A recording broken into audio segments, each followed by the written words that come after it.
మళ్ళీ వచ్చాను. ఈ చర్చిలో జీసస్కి సాష్టాంగ నమస్కారం చేసిన సర్పంచ్.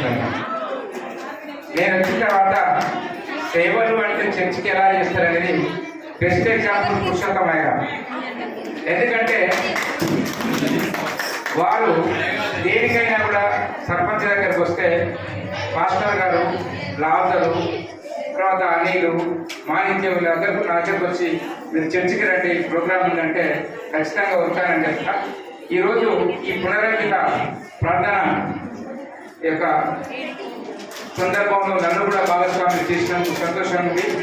ఎప్పుడు కూడా చర్చికి నేను తప్పనిసరిగా లోబడి ఉంటాను. నేను వేరే మతస్థులైనా కూడా నా కోసం నాకు కరోనా వస్తే ప్రార్థన చేసిండు అయ్యగారు. ప్రార్థన చేస్తే మళ్ళీ నేను అంటే భగవంతుడు పునరంకితంగా ఏ విధంగా అంటున్నారు, మళ్ళీ నువ్వు సేవలు అందించు, నీలో గర్వం ఉన్నట్టు నేను దించేస్తా అని నాలో గర్వమానంగా దించేసి మళ్ళీ నాలో ఉన్న కరోనాని పాస్టర్ గారు ప్రార్థన చేస్తే నేను బతికొచ్చిన. ఖచ్చితంగా క్రైస్తవ సోదరుల లెక్క ఉంటా. జీసస్ అంటే కూడా నాకు కూడా చాలా ఇష్టం.